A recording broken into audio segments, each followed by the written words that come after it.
All right, today's just a little recap. I don't make time for air guns anymore, but I got a 3/8 steel target set up at right at 70 yards.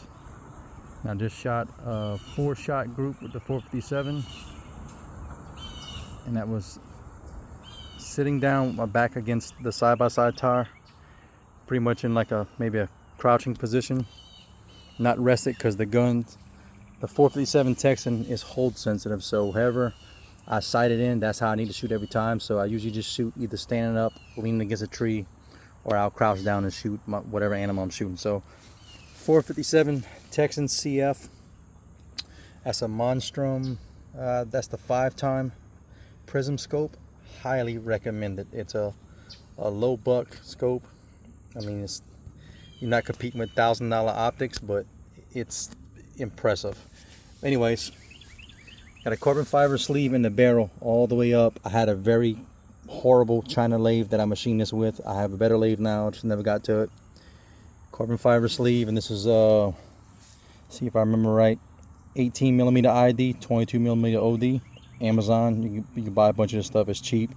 I left it short because I was planning on making a muzzle brake, never got there.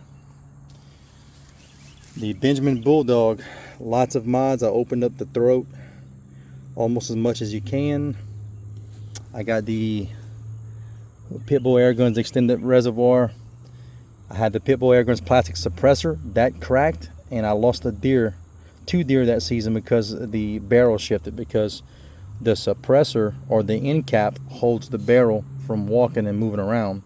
When that ABS plastic split, the barrel was just floating. So I machined this out of aluminum, and I planned to make a muzzle brake. I never finished it, man. Look, life is busy. So this is all a machine tube, and that's custom filed to fit in there. It's a tight fit. The barrel is a press fit in. You gotta get in there with a rubber mallet. Carbon fiber sleeve this barrel with the same sleeve. So the barrel's identically the same size. Improved the groups dramatically. I'm talking, this gun went from, with home casted ammo, it went from a 2-inch group at 40 yards to probably a 1/2-inch group at 40 yards. By getting rid of all the little floating barrel supports, it's just carbon fiber sleeve, and I glued it on with some Loctite bearing retaining compound. Coated the whole barrel, and I tapped this on. Of course, I cleaned this out with alcohol, with swabs. Tap the sleeve over the barrel and let it cure. It ain't never coming off. It's gonna have to come off in pieces. Both guns are carbon fiber sleeve. The Bulldog is gonna get me 10 shots with 130 grains. I'm probably pushing them at about 930 feet per second. I'm getting 457, 355 grains. I can get 5 shots at this range right there. I get 5 shots that tight of a group, and the 6th shot drops about 1 inch, and the rest drop from there on, and it was just fine. It's a 3600 psi feel. So this is my this is a Lee Precision government 4570 mold. It's a 340 grain mold is what it is sold as. I cast them in 458, 459, and I size them to 458. And this is I believe it's an MP molds, 130 grain hollow point. If you make it the flat nose, it winds up being 147 grain, I believe. Regardless of that, let me pause it and let me go show you this group, and then I'm gonna. This is home casted out of pure lead. Brought a couple out here. My tank is on the low side, so I can't refill the Texan. But let me go show you that group, and then I'll shoot a group with the Bulldog to show you it means business. So you can see majority of my shots hit right here and 1 stray. So 5 shots, fellas. That's a tight group. All this is shrapnel. When the bullets hit this, they shrapnel off, and the lead is just flying everywhere. So let me go back. I'll spray paint this,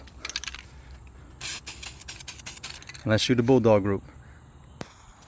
So let's walk over there. It's not a perfect group by textbook, but in my opinion, it's perfect. The first shot, I did charge to 3,000 this time. Usually charge to 28.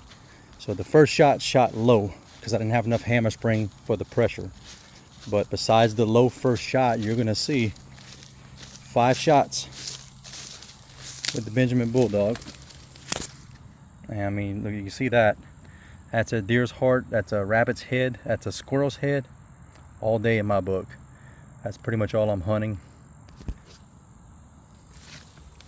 And you can see I'm shooting from that side-by-side over there. And I just put my back against the tire and I'm sitting down on the ground using my knee as a steady rest. You can see my air tank is empty. So I was shooting on this tree back here. If I zoom out a little further, I pan this way, that's where I'm at now. My target's directly behind me. I was shooting from this oak tree, and that was my 98-yard mark. But the people that live a half a mile on the other side of those woods, I don't know how they heard my shot, but they wound up calling the police and made a report that I'm shooting rifles back here. So the police came, checked it out, it's air guns. I mean, there's no law saying I can't shoot air guns in the city limit. So it's about a half a mile back. I have no clue how they heard, but I did shoot at night. I shot some raccoons. We got raccoons eating my mother-in-law's chickens and killing them, so they have to go.